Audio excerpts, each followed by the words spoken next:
We are very delighted to have you all on this very important session. It is going to be a 1 hour webinar.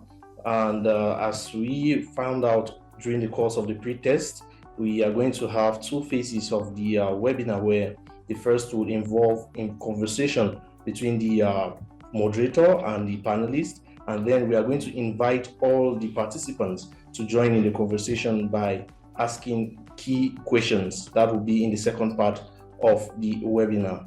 That said, we all know that across the sub-region in Central African region, we have profound challenges. We are facing profound challenges since the October 12th elections in Cameroon. There have been massive unrest. So today's webinar, we will be focusing on driving democracy, accountability, and integrated governance within the sub-region, focusing mostly on leveraging strategic partnerships. And it is on that note that I really welcome you all to this particular webinar. And we are also very delighted to see a lot of participants making their way. We see a good number of them already logged on.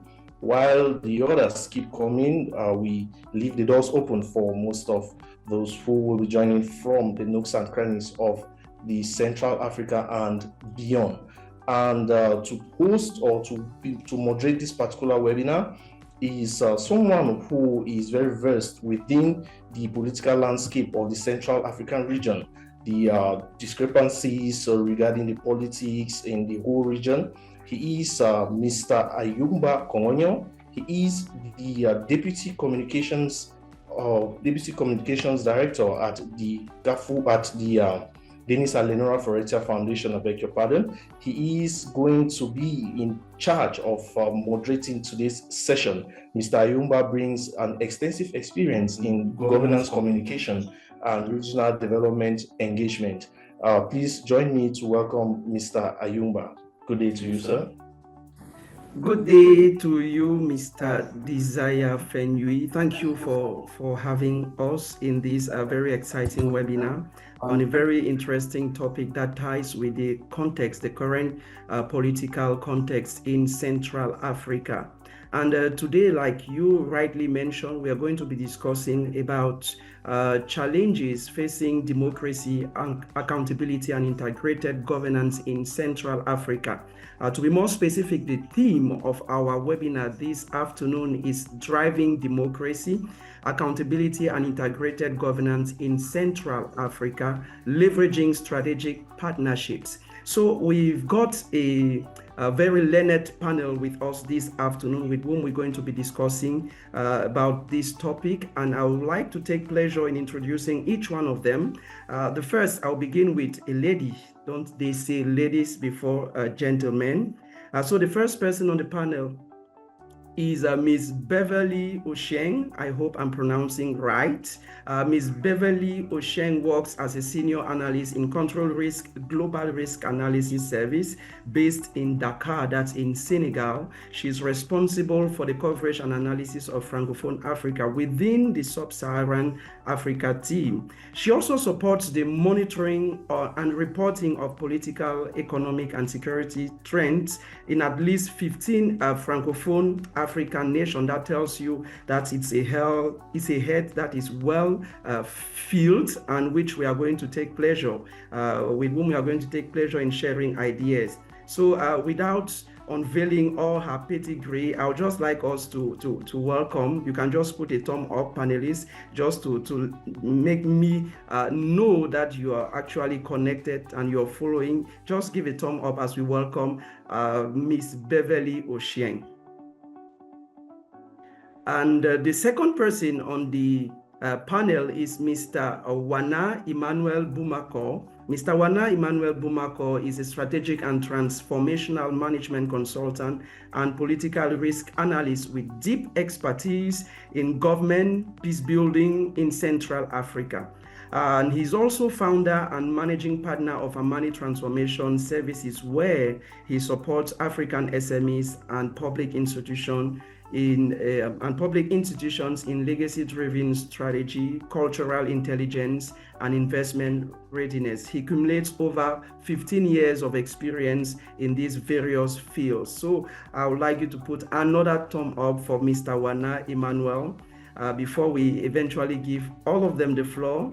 Then we also have Professor Ngotong Chantal, who is a research associate in governance and democracy at the Carrefour Policy Institute. She holds a PhD in political science obtained from the University of Nantes, that's in France, in the International Thesis Co-Supervision Agreement between the University and Yaoundé 2. Professor Ngotong is also a lecturer at the University of Garoua.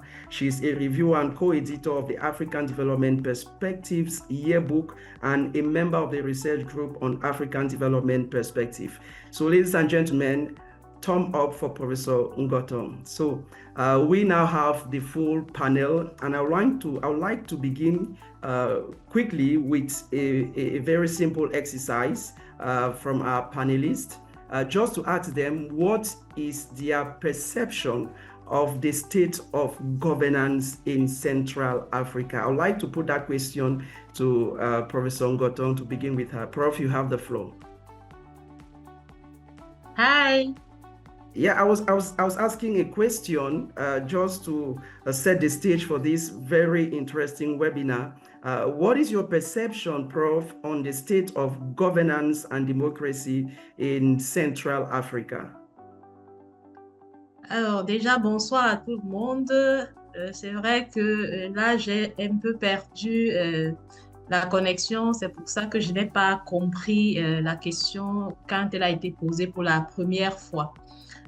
Alors, la situation de la démocratie et de la gouvernance en Afrique centrale, telle qu'on l'observe, ne répondent pas, que ce soit la démocratie ou la gouvernance, ne répondent pas aux principes universels qui ont été fixés de manière générale sur ce qu'est une démocratie et ce qu'est une gouvernance. Ce qu'est une démocratie, évidemment, c'est le pluralisme, nous l'avons, le pluralisme des partis politiques, c'est des élections transparentes. Sur la question, il y a débat. Est-ce qu'il y a vraiment transparence dans nos élections? Est-ce que les élections sont vraiment compétitives? Est-ce qu'elles sont vraiment concurrentes? En Afrique centrale, à l'observation, nous sommes tentés de dire non, il n'y a pas vraiment concurrence, il n'y a pas compétition, il n'y a pas transparence. En matière de gouvernance, nous parlons de la gouvernance en termes de collaboration, d'inclusion et de coopération entre différents acteurs qui interviennent sur la chaîne de résolution d'un problème public. Est-ce qu'on observe en Afrique centrale cette coopération, cette ouverture à des propositions d'acteurs étatiques et non étatiques pour pouvoir résoudre un problème public? Là également, l'observation, c'est pas vraiment l'idéal en fait. C'est pas ce qui est attendu des États, des acteurs publics. Et donc, il y a un véritable mal en termes de démocratie, un véritable mal en termes de gouvernance dans les États de l'Afrique centrale. Et cela se voit d'ailleurs dans certains États tels que le Tchad, la République centrafricaine ou le Gabon, qui ont connu, n'est-ce pas, une prise de pouvoir par des militaires qui ont voulu remettre un peu de l'ordre dans ce qu'ils ont considéré comme étant du désordre dans les sociétés de l'Afrique centrale. Au Cameroun... Merci, Prof, pour cette première prise de parole. Vous aurez l'occasion de revenir de fond en comble là-dessus. En un mot comme en mille, vous semblez dire que la démocratie en Afrique centrale est dans un état comateux. Je voudrais passer la parole. I want to give the floor to Mr. Wana to hear from you. How will you describe the state of governance, democracy and accountability in the Central Africa sub-region? Mr. Wana, that's a question for you. What's your description? If you had to describe governance, democracy, accountability in one or two sentences, what will you say? Thank you very much, Mr. Ayugba, for giving me the floor. And I want to thank also the Carrefour Policy Institute for organizing this kind of very educative and informative webinar, which is going to help many people to understand the situation that is actually happening in Cameroon, in Central Africa. Central Africa is really a complicated region, sub-region in Africa. And if I have to say something about governance and democracy and accountability, I would say they don't really exist. They don't really exist. And the reason for that is that most states in Central Africa are not really states. They are artificial states. And for us to understand why this situation is this way, we need to know how these states came about. I think when we are in such platform, it's important to say the things as they are and not try to sugarcoat them or try to attribute blame to some or exonerate others. We have inherited something and we need to try to see how we can fix these issues. So to effectively solve persistent problems and long-standing dysfunctions, we must go beyond focusing on symptoms and instead identify and confront their underlying causes and clarity with determination. So I would say solving the problem should be a shared responsibility. And so we should not come in this type of discussion trying to blame, but trying to understand why we are in this situation. As I said, for me, we have never practiced good governance here. We have never practiced democracy. And it's because of the natures of our state. The state building process is still something which is seriously overlooked in our academic spheres. It takes time for a state to build, to become what it is. Europe was not built in just some few years, and it took centuries for Europe to be where it is. And so in Central Africa, we have tried to put aside that issue of state building, and it has made us not to build strong institutions that can be able to address the needs of the people. So we have to know that since we inherited the colonial states, which are artificial states, artificial means that these states came due to foreign powers. They are not the people who decided the states that we are in today. That is the people, Cameroonians or Gabonese, Central Africa or Congolese. So since our independence, we have not really had drastic reforms, and we continue to survive and persist. And elites are just there to make sure that this system is the status quo still remains. So after more than 60 years of independence, the outcome has been disastrous and lamentable. Now, if I have to go and talk about the colonial legacy, we need to know that the states were put in place not to respond to the needs of the people, but to respond to the needs of the colonizers. And that's why up to today, we still have weak institutions, fragile state roots, and a chronic political instability across the region today. Unlike in other parts like West and Central Africa, we need to know thank you very much, Mr. Wana. Okay. Yeah, thank you very much for this, for sharing your ideas. I would like to call on Ms. Beverly. Ms. Beverly, according to Mr. Wana, he has just outlined a couple of challenges facing democracy and governance in the Central Africa sub-region. I'd like to have your take on this. In your opinion, he accused, that's Mr. Wana, accused the fact that we don't have strong institutions in Central Africa and that the state apparatus is not responsive enough to the demands and petitions of the people. What's your take on all of this? Do you share the same view? I mean, yeah, I think there's a similarity, not just with Mr. Wana, but even with Prof earlier, highlighting how various institutions are often undermined by authorities, which means that even when there are reforms, I mean, we saw a new constitution in Chad after the coup had taken place, or what was being framed as a constitutional coup. We saw some in past years, constitutional reforms in Cameroon, in Gabon, but in many instances, these are used to reinforce a status quo while minimizing on actual changes to leadership or some of the structural challenges that mean that people are not being included when it comes to political transition, discussions around governance, discussions around rights and representation. In many instances, these are favorable to what is already the ruling camp. And even when you do have a referenda on very critical questions, political questions, social questions, economic questions, they don't fully address the multifaceted societies in these countries. And so it means that even when institutions are being put in place, whether it's, through the documents like constitutions or the judiciary, being able to extend the legitimacy of various key critical government institutions to be able to ensure that there's public trust, that often is undermined. The other issue is also around oversight. So comparatively, I suppose, historically, the West African Economic Zone has always been quite proactive, intervening with political issues, intervening with security issues, less so with the Central African Economic Union. And yes, realistically speaking, most of these blocks start off as a means of ensuring that there is integration to allow trade, to allow infrastructure development, for there to be inflows across the countries.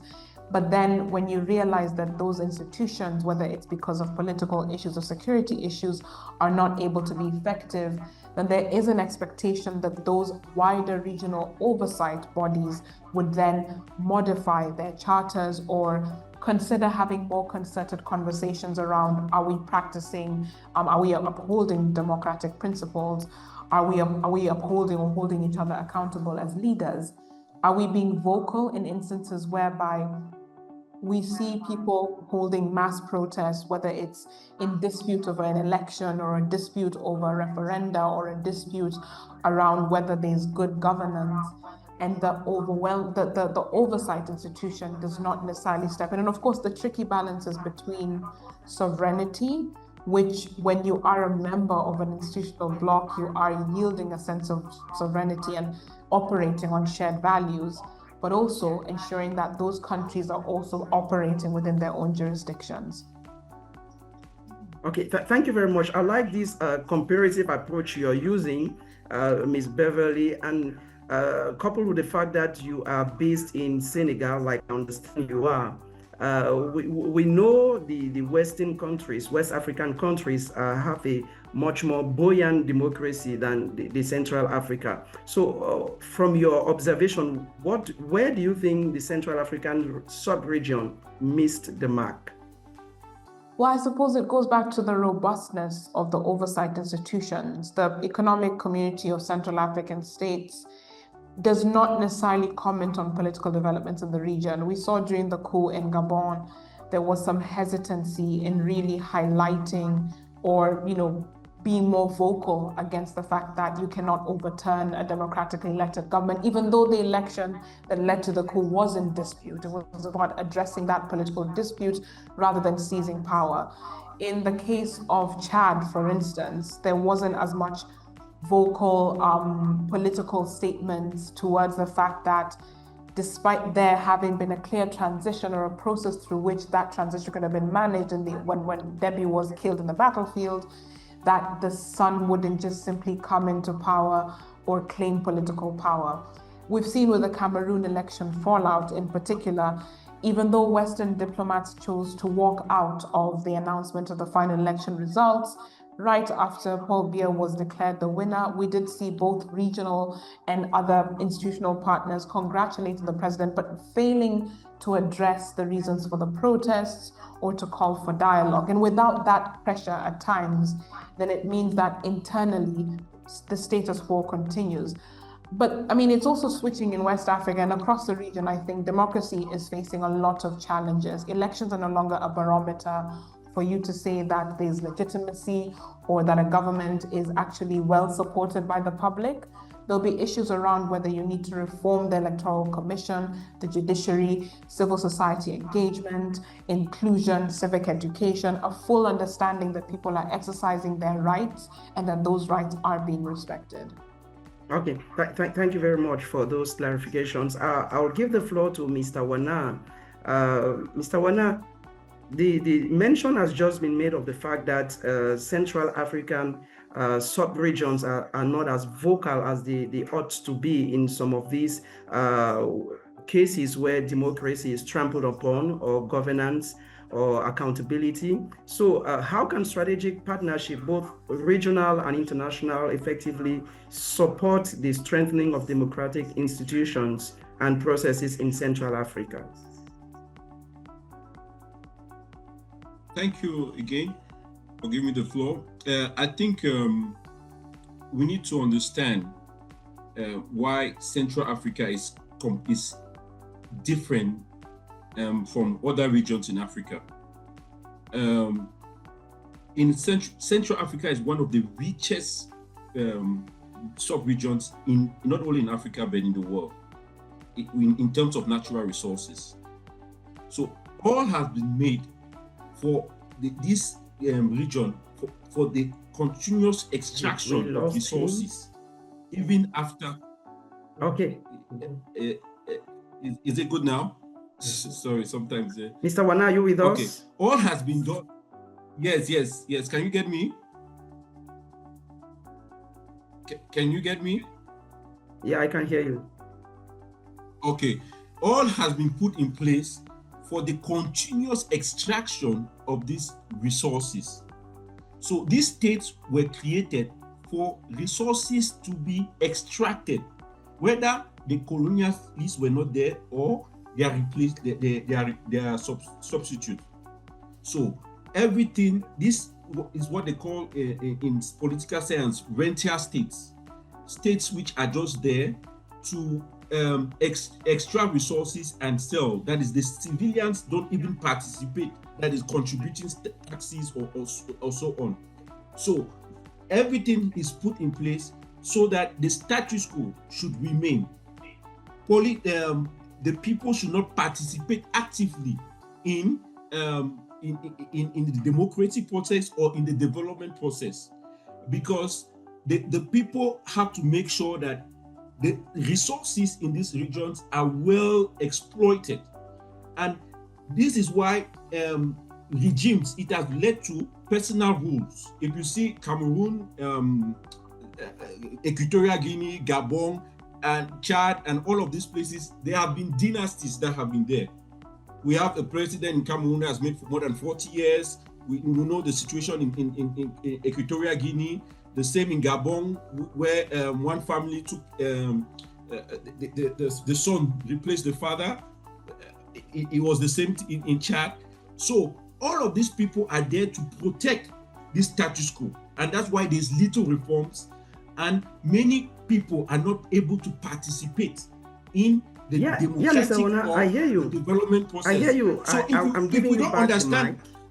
I'm giving you back the mic. But with this state of affairs, we would have expected that international institutions or sub-regional organizations at least echo their voices to either condemn this attitude from the leadership of these countries, or take some actions, maybe to sanction or do one thing or the other, at least to rescue democracy and accountability in the sub-region. But we don't seem to see that happening. So I really want you to tell us what you think can be done to strengthen from this strategic partnership point of view, to strengthen democracy and accountability in the sub-region. How can international organizations, international partners step in to build strong institutions? That's what I was trying to explain. That is, the international community, that is, the superpowers, are battling to control the resources of this region. So it's in their interest to make sure that this region continues to remain like that, so that they can have access, direct access to the resources of this region. So it's quite complicated. And the people have not realized, because most of these countries are very divided. A country like Central Africa has never been a state in the first place.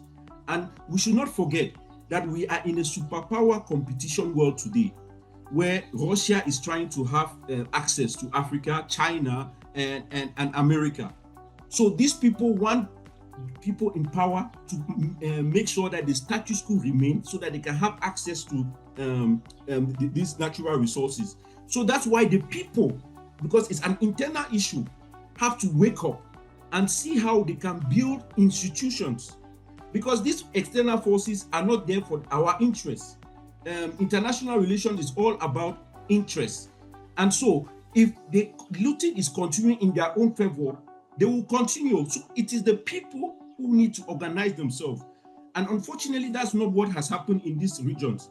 The people, particularly the political parties and the civil society organizations, the pressures group, the trade unions, and so on, are practically inexistent. And when they exist, they are not organized. And that's why they cannot be able to make sure to push for reforms, because this thing must begin from within. If we are not able to organize ourselves, to put pressure on the government to make reforms that can be able to address our needs, the international community or international partners will not find the necessity for them to step in. So it's important for us, we, especially like organizations like think tanks like CAFU Policy Institute, to see how we can organize ourselves. That is trade unions, civil society organizations, labor groups, pressure groups, how they can organize themselves in order to demand reforms, in order to bring about change. If this doesn't happen, then the international community cannot step in to do things for our own behalf, because they are the ones benefiting from all of this. Thank you very much, Mr. Wana. Juste le temps pour moi de rappeler qu'il y a une interprétation disponible de l'anglais vers le français à tous nos participants. Vous n'avez qu'à cliquer sur le globe qui est au bas de votre écran et vous pourrez donc choisir la langue française pour accéder à l'interprétation vers le français.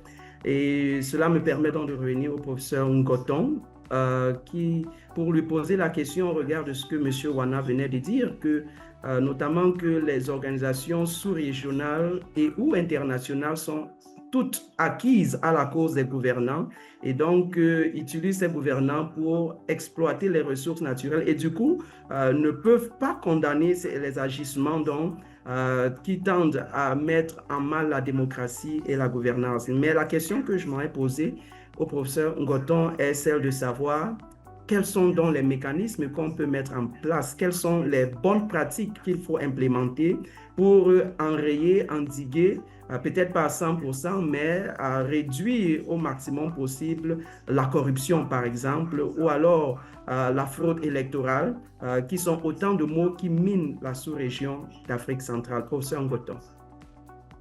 Bien, je reviens dans ce que j'ai dit tout à l'heure, la démocratie a mal, la gouvernance a mal, pas dans le coma. Nous ne sommes pas dans le coma, on est juste un peu en difficulté. Alors, pour répondre à la question, je pense à deux pays. Je pense au Botswana, je pense au Mozambique. Alors, le Botswana, c'est un petit pays qui a des ressources considérables en diamants et qui gère ces diamants vraiment pour le développement. Alors, quand je prends un pays comme le Botswana, je comprends que c'est une question de volonté politique et de vision de développement de nos dirigeants. Quelle est la vision de développement de nos dirigeants? Quelle est la volonté politique que nos dirigeants ont en Afrique centrale de démocratiser et de gérer les ressources pour le bien-être des populations? Donc, on ne va pas constamment dire non, les puissances étrangères ne nous laissent pas. Non, les puissances étrangères, chacun vient à la négociation. Quand nos dirigeants vont à la négociation, ils négocient. Est-ce qu'ils négocient pour notre développement ou est-ce qu'ils négocient pour leur positionnement? Si vous négociez pour votre positionnement et que c'est ce qui est le plus important pour vous, c'est ce que vous placez sur la table et c'est ce qui sera négocié. Donc, le système international, M. Wana l'a dit, est dominé par les intérêts. Chacun met en place ce qu'il faut pour que ses intérêts prédominent. Alors, les puissances étrangères veulent les ressources. Nous avons les ressources. Qu'est-ce que nous posons comme condition pour qu'ils prennent nos ressources? Si moi, je pose comme condition que, bon, je vous donne les ressources à condition que vous me maintenez au pouvoir, c'est ce qu'ils vont négocier.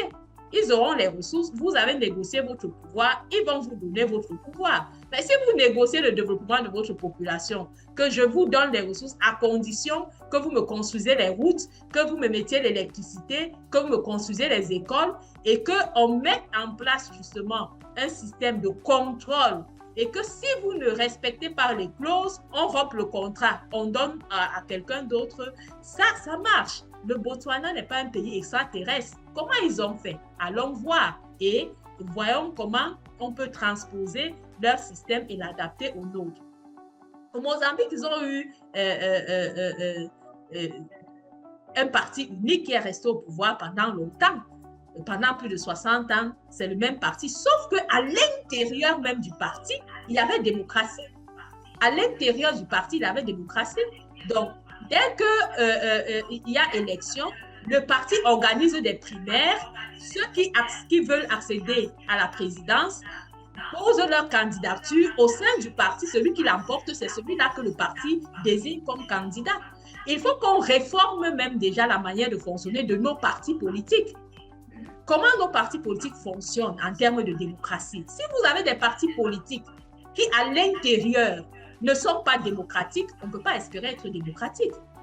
Tous les partis politiques, je prends le cas du Cameroun, tous les partis politiques, le RDPC, l'UNDP, l'UPC, tout ce que vous voulez, ce sont des partis qui n'ont pas de démocratie à l'intérieur. Donc, oui, pour ça, je vous relance. Oui. Je vous relance avec votre permission.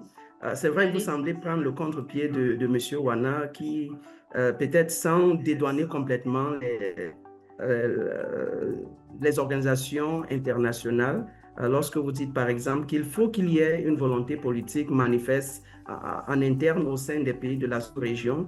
Mais ma question à votre endroit est celle de comprendre finalement, est-ce que le véritable problème n'est pas la manière dont on dira que nous avons des bonnes lois pour la plupart des pays d'Afrique centrale, les institutions sont là. Est-ce que on ne pêche pas davantage dans l'applicabilité, c'est-à-dire dans l'application, si vous préférez, des différentes lois qui sont en place dans ces différents pays? On vous dira par exemple que tous les pays en Afrique centrale ont les trois pouvoirs, législatif, exécutif et judiciaire, ainsi de suite. Mais dans le fonctionnement au quotidien, est-ce que ce n'est pas là? De volonté politique, les lois, je dirais immédiatement, comme Michel Crozier l'a souligné, on ne change pas une société par décret. Donc, il ne suffit pas de prendre un décret, de prendre des lois pour que voilà, toute la société a changé, c'est bon, c'est le paradis pour tout le monde. Non, on prend une société, mais après, il faut amener toutes les personnes qui sont concernées par ces lois à s'approprier ces lois, à se les approprier, à les intégrer et à ajuster leur comportement par rapport à ces lois. C'est pour ça qu'on parle de la culture juridique, la culture politique, la culture démocratique. Si on n'a pas une culture démocratique, donc, moi je pense à un exemple trivial. Prenons même dans nos associations de quartier. À certains moments, vous allez voir des personnes qui ne sont pas prêtes à lâcher du lest. Parce qu'il n'y a pas cette culture de la démocratie. On ne sait pas que je peux être là jusqu'à un certain moment et puis laisser que quelqu'un d'autre prenne la place. La culture de la redevabilité, c'est-à-dire savoir rendre compte. Donc, pouvoir faire un bilan, dire voilà, j'ai été président et voici mon bilan et je transfère les passifs et l'actif à celui qui me remplace. C'est une culture qui n'existe pas en Afrique centrale, même au sein de la population, avant même d'arriver au niveau des dirigeants. Même si vous observez dans la société, dans les quartiers, dans les familles, cette culture a du mal à s'enraciner. Et ça se traduit. Quand M. Wana a parlé tout à l'heure du cas du Cameroun, où on a un régime qui est là depuis 40 ans. Mais vous voyez qu'il a beau être là avec le bilan qu'il a, vous avez des motions de soutien. Pourquoi? Parce que dans la culture même de la population, on n'intègre pas la logique de l'alternance. On n'imagine même pas que celui qui est là puisse un jour être remplacé. Pourquoi? Parce qu'on n'a pas cultivé la démocratie. La démocratie n'est pas rentrée dans les pratiques, dans les mœurs de la société. Donc, du haut vers le bas et du bas vers le haut, nous sommes traversés par une culture non démocratique. Donc, dans de tels contextes, parler de mécanismes, moi je dirais, non, voyons d'abord comment faire pour changer les mentalités. Et pour moi, il y a un seul mécanisme, c'est l'éducation, c'est la sensibilisation, c'est l'information, la communication. Et tout le monde est appelé à contribuer. Les partis politiques, les dirigeants, les enseignants, dans les familles même, éduquer les enfants à rendre compte, à partager les responsabilités, à partir, à laisser que quelqu'un d'autre puisse être. C'est tout un programme en réalité qui doit être mis en place. Donc, dire qu'on va procéder par quelques petits mécanismes, ce sera très compliqué. Le système... Merci, Prof. Ngoton, pour cette prise de parole qui nous a permis d'être suffisamment éclairés. Je voudrais à présent m'adresser à Miss Beverly pour lui poser la question, to put the question to you, Miss Beverly. What do you think would be the contribution of the civil society in actually enhancing democracy and governance in the Central Africa sub-region? Considering the current shrinking space or the shrinking state of the civic space in Central Africa region. I mean, yes, as you're pointing out, the fact that that space is shrinking means that more than ever now, you do need civil society, you do need people who are representing whether it's social, economic grievances, but also solutions towards those grievances, because they tend to have closer proximity with the wider public, especially when the governance structures are extremely centralized or the centers of power remain in the seats of the capitals or with other allies who are affiliated with the capitals, because we do know there's been efforts to decentralize, whether it's by creating regional powers and having governors and so on, but there's still that lost contact between those who are in power and those who are now the subjects of that power, so to speak. So civil society is still needed primarily for three reasons. One is oversight, because even though they are acting based on particular interests, it could be the environment, it could be women's development, it could be youth progression and youth civic duties, and they may have other affiliations because of who is funding them, who is giving them material and logistical support. They still do provide a sense of independent oversight against when looking into government activities or being able to just get a sense of the pulse of people on the ground and how they perceive their relationship with the government. They also work for advocacy, and again, they will still be limited to the things that they're advocating for. And I think it's critical to understand what the critical needs are for various different countries, whether it's local representation, whether it's climate and environment, whether it's environmental justice, for instance, whether it's health provision. But ultimately, all of these groups are providing a centralized means through which you can voice concerns over key issues and themes that people want addressed by the government. Some of them thank also you very provide much. services. Yeah. Thank you very much, Ms. Beverly. I think this is time for us to give the floor to the fourth panelists, participants. Please, the chat box is open. Feel free to drop your questions, or if you want to take the floor, you're free to do so. Just put up your hand icon to indicate a hand show so that we can give you the floor, and also give you the opportunity to put your questions to the panelists. So while waiting for the participants to put their questions to the panelists. I'll continue with the questions I have for the speakers, the panelists. I would like to go back to Mr. Wana. Mr. Wana, what do you think are the most promising strategies for increasing the meaningful participations of youth and women? Because most of these Central African countries are in majority populated by youth and women. So what do you think could be the contribution of these youth and women, or better still, what are the most promising strategies for increasing a meaningful participation of youth and women in political processes? Yes, thank you very much for giving me the floor again.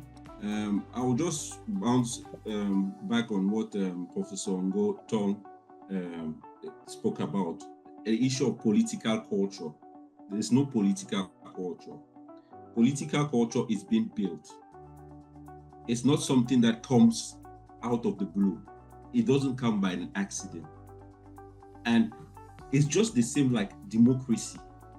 Unfortunately, we are living in a time where there's an illusion of an easy democracy. That is, when we see what's going on in the West, elections go on, one is voted, the opposition candidate accepts and congratulates the winner and all of those things. People think that is something easy. But it took time for these countries to be where they are today. It's not something that comes just by accident or easily. It takes a lot of engineering, political engineering, bringing people together to see that the country belongs to them, how they can manage the resources. People have to be organized. The civil society has to play an important role.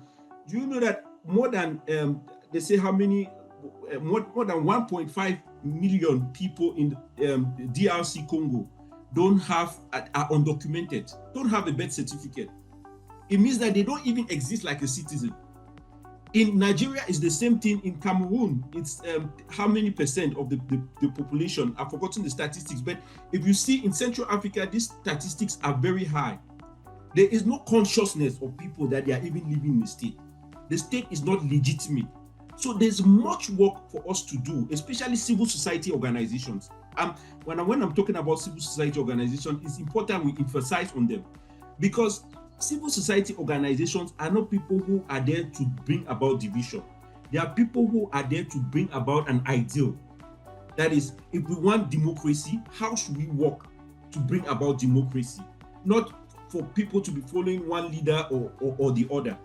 So civil society organizations, pressure groups, trade unions have a big role to play in order to sensitize the people, know their role in society, because there are many people who don't even know their rights. They don't even know the constitution of their country. So how can we go about democracy in this way? There's much work we need to do, and it is important for us to organize ourselves from youths, women, and all different sectors, whether we have the health sector, the economy, especially the economy is very important. Businesses, how are we accompanying business? How are they benefiting from the resources or the taxes? Because these businesses, people don't want businesses to thrive in this type of situation. Because if you see the doing business ranking, Central African states are almost the last. They are the last. It's because they don't put in place a conducive environment to make sure that the private sector can thrive. And so those are the challenges that we are facing today. And if we don't organize ourselves, even the international community, they cannot do that for us. It's the British that brought about democracy. It's not Americans that came and imposed democracy in Britain, or it is the British who came and imposed democracy in America. People have to work. And if we don't see how we can come together, people like us who are conscious, and see how we can coordinate and in a collective way to be able to bring about reforms in all sectors. It must not necessarily be political.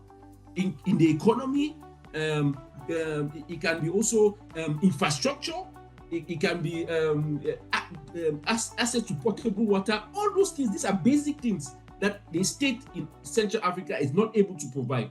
So we need to come first to ask for these things, and it doesn't come by chance. It comes by pressure. Even up to today in Europe, there's no government that doesn't perform without pressure.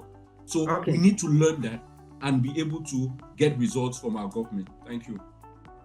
Okay, thank you very much, Mr. Wana. Just time for me to remind our participants that we are still expecting their questions on the chat box.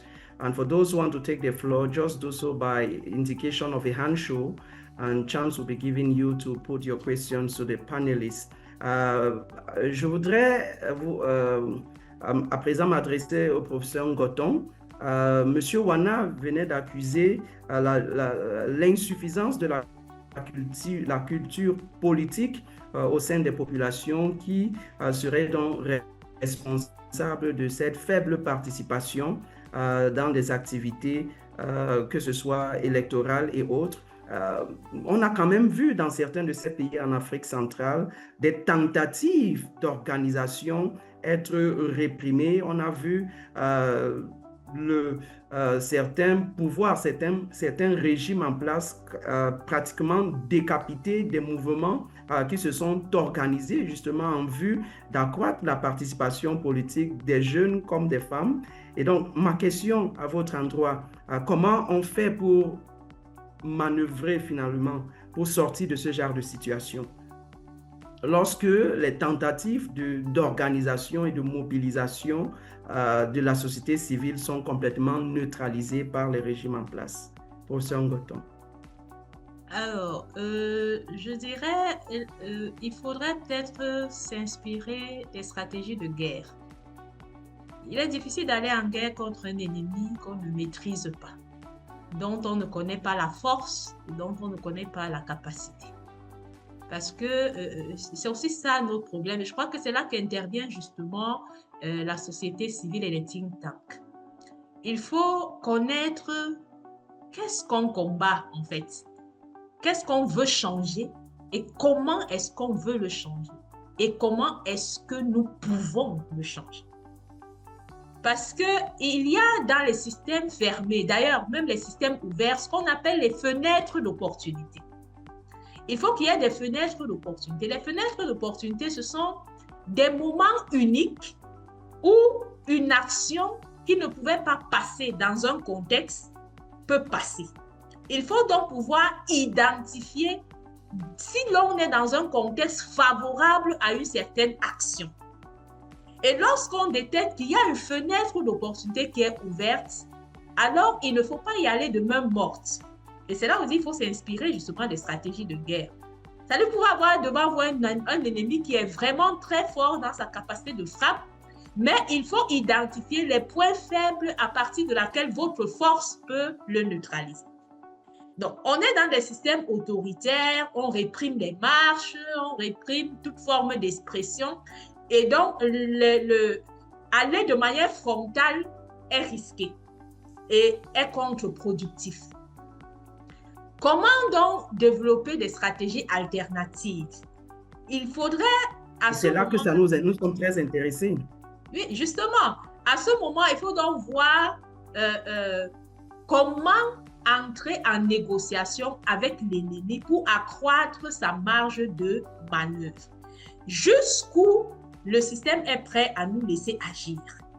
Et on saisit cette marge-là et on fait ce qui est suffisamment pertinent pour pouvoir pousser les limites, pour pouvoir pousser, n'est-ce pas, les limites. Je prends un exemple.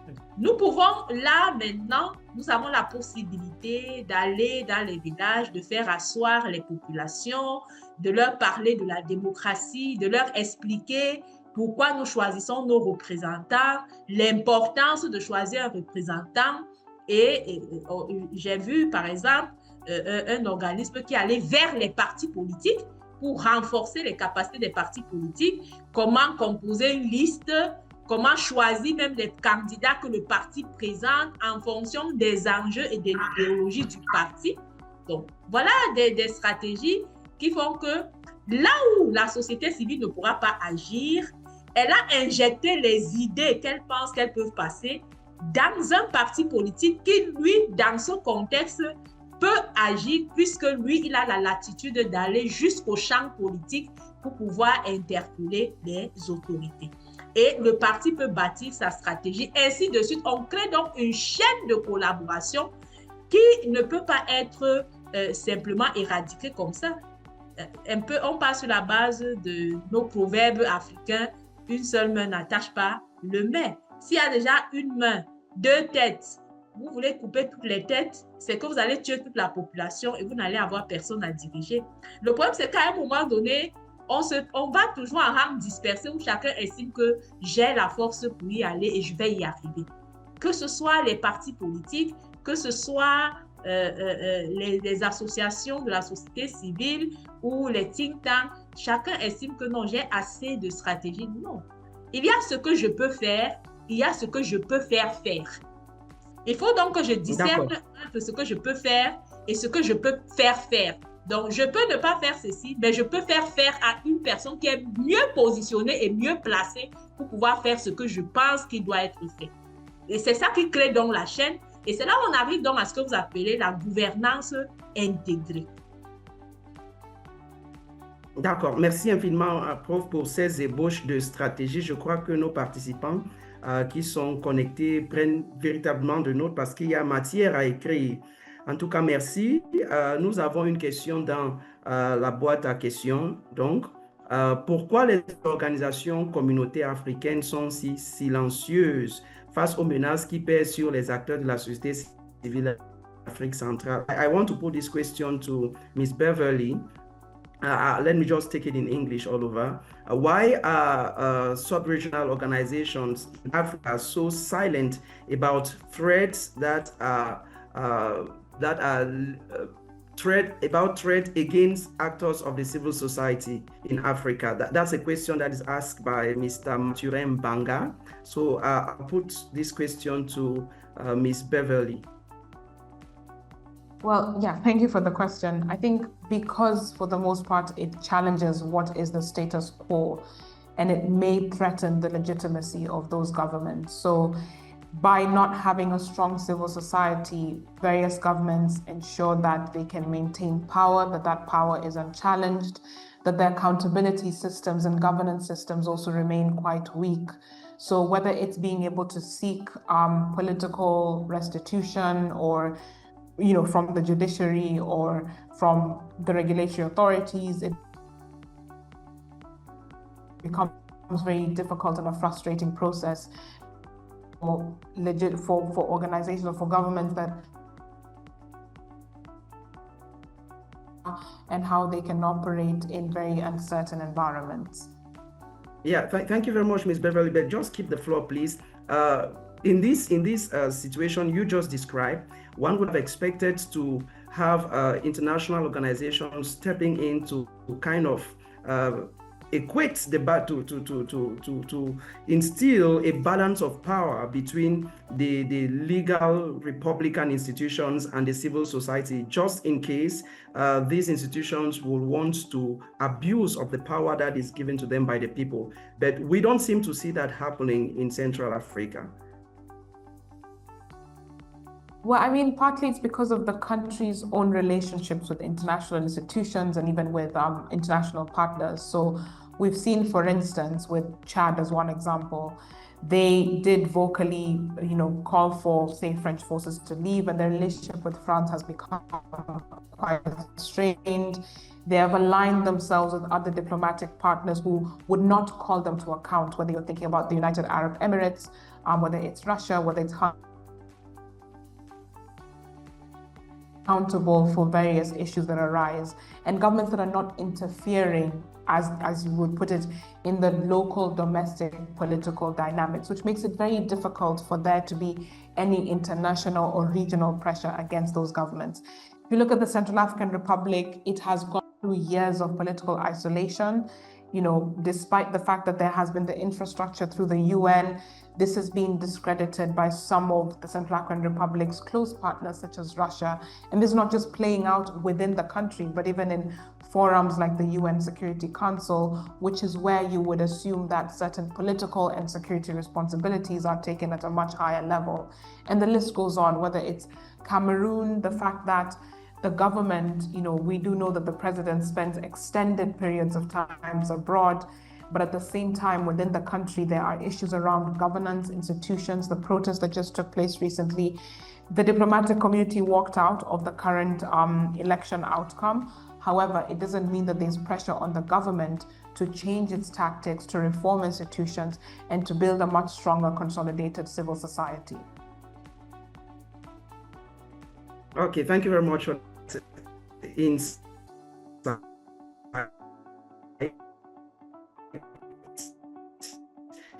I would like to put this last question, Ms. Misumbe Julien, Mr. Wana. The question was, partnerships are often discussed in theory, but in practice, they can stall. So could you share a few examples, one or two good partners successfully improve accountability in Central Africa? And how could these be replicated in Cameroon, for instance? Yeah, Professor Ngotong said something very important in terms of strategy, war strategy. When you talk about strategy, you talk about war. And once you're talking about strategy, there's something that they talk about, stakeholder analysis. It means that what? You have to identify actors who can align with your interests, that is, know their interests, and see whether people can align and work together, collaborate in order to implement something. So when we talk about partnership, it's first of all identifying who can align with your own interests. And this will make people now to see how people can work together in order to achieve that interest. And that's why I've always been saying that we, as the Cameroonians in different sectors, we have not been successful in doing that, even in Central Africa, because there's still ethnic tension, ethnic division in most of these states. And if you go to Central Africa, it's really a place where people have not really learned to work together.